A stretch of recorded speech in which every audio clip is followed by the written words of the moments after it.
Hello, bachcho. Let's read this question. So this question says two balls, one thrown from point A and other from point B at different angle from the horizontal but with the same speed. The ball thrown from A lands on the B and the ball thrown from the B lands on A. Okay. If the ball thrown from A takes 6 seconds to reach B and distance between A and B is 240 meter, find the time of flight of B. B का आपको यहाँ पर time of flight क्या करना है, calculate करके बताना है. ओके. तो चलिए बच्चों, अब हम इस क्वेश्चन को स्टार्ट करते हैं. तो देखिए बच्चों, इस क्वेश्चन का की कॉन्सेप्ट आप क्या लिख सकते हैं. The key concept of this question. इस क्वेश्चन में देखिए आपको टाइम ऑफ फ्लाइट क्या करना है, कैलकुलेट करके बताना है. ओके. और आपको क्या देखिए, रेंज गिवन कर रखी है. क्या गिवन कर रखी है, रेंज. ओके. तो देखिए ये क्वेश्चन तो आपका प्रोजेक्टाइल मोशन पर बेस्ड है. This question is based upon the projectile motion. Okay.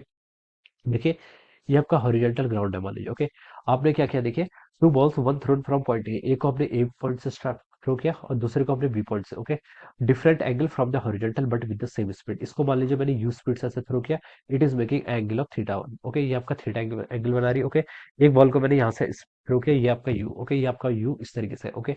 और क्वेश्चन में क्या बोला, देखिए the ball thrown from a lands on b. इस बॉल को अगर मैंने थ्रो किया तो देखिए लैंड कर रही है किस पर, आपका बी पर लैंड कर रही है. दिस इज द पाथ, ये इसका पाथ है. ओके.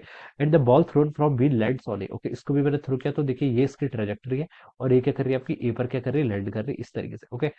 और क्या बोला है, it if ball thrown from a take 6 second. Okay. जो एक ए से देखिए जिसको हमने थ्रो किया वो 6 सेकंड ले रही है, यानी कि टाइम पीरियड ऑफ ए कितना देर का, आपको 6 सेकंड के इक्वल देर का है. ओके.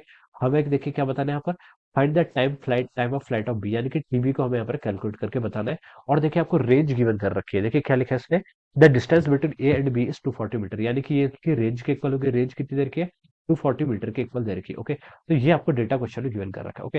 तो देखिए बच्चों, अगर प्रोजेक्टाइल देखिए, प्रोजेक्टाइल की रेंज इक्वल है ए और बी की, यहाँ पर आपकी रेंज इक्वल है. ओके. तो रेंज इक्वल है, इसका मतलब है कि अगर ये एंगल आपका थीटा है तो देखिए इसका मतलब है कि ये दोनों एंगल्स आपके डिफरेंट है, क्वेश्चन में बोला गया. तो ठीक है. रेंज देखिए किस पर डिपेंड करते हैं, रेंज होता है देखिए आपका U square sine two theta by G के इक्वल. ओके. तो देखिए बच्चों, यू दोनों का सेम है, जी भी आपका सेम है, यानी कि इनके बीच का जो एंगल होना चाहिए वो भी क्या होना चाहिए, सेम होना चाहिए. लेकिन क्वेश्चन में बोला कि एट डिफरेंट एंगल. तो बच्चों ये एंगल अगर थीटा है तो ये एंगल कितना होना चाहिए, आपका 90 माइनस थीटा के इक्वल होना चाहिए. इस कंडीशन में आप बोल सकते हैं, देखिए प्रोजेक्टाइल की रेंज आपकी दो एंगल पर सेम होती है, एक थीटा और एक दूसरा क्या होता है, 90 माइनस थीटा. ओके. तो ये एंगल अगर थीटा होगा तो ये आपका 90 माइनस थीटा, यानी कि देखिए मान लीजिए अगर ये थीटा 30 होगा तो ये वाला कितना होगा, 60. अगर ये 45 होगा तो सेकंड भी 45. तो इस तरीके से आप बता सकते हैं. ओके. तो इसको आप देखिए प्रूव भी कर सकते हैं, यूज कर साइन टू थीटा. ओके. एक बार आप यहाँ पर साइन 90 माइनस थीटा रख लेंगे तो कितना हो जाएगा, साइन 180 माइनस टू थीटा, जिसकी अगेन वैल्यू कितनी हो जाएगी, साइन थीटा. ओके. तो हम बता सकते हैं जो आपका रेंज होता है वो क्या होता है, आपका थीटा और 90 माइनस थीटा में क्या रहेगी, आपकी सेम ही रहेगी. ओके. अब देखिए बच्चों, और टाइम पीरियड देखिए आपको क्वेश्चन में गिवन कर रखा है.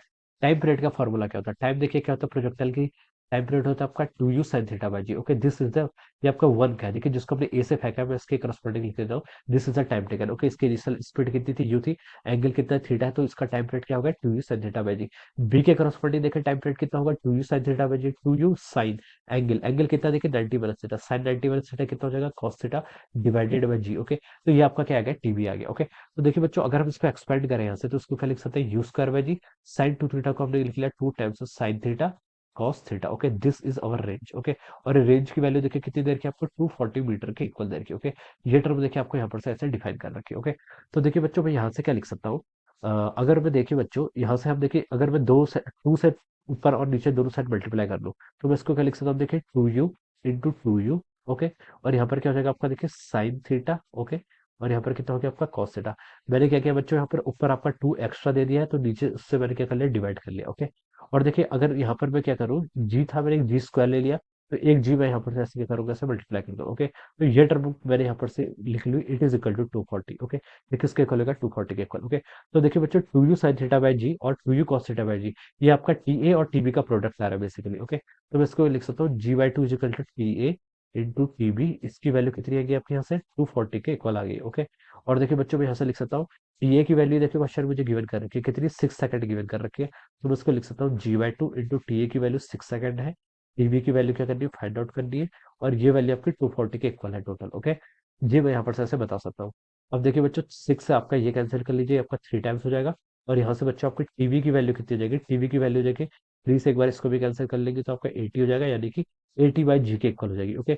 और जी की वैल्यू देखिए आप क्वेश्चन में 10 ले लीजिए. ओके. तब आपका ऑप्शन क्या करेक्ट हो जाएगा. ओके. टीवी की वैल्यू कितनी आएगी यहाँ से आपकी 8 सेकंड. ओके. तो बता सकते हैं कि जो आपका ऑप्शन 4 है 8 second, this will be the correct answer of this question. ये क्या हो जाएगा, इस क्वेश्चन के करस्पॉन्डिंग आपका यहाँ से करेक्ट आंसर हो जाए. Okay, so we can write down that option 4 will be the correct answer of this question. So I hope you all understood this concept. All the best and thank you.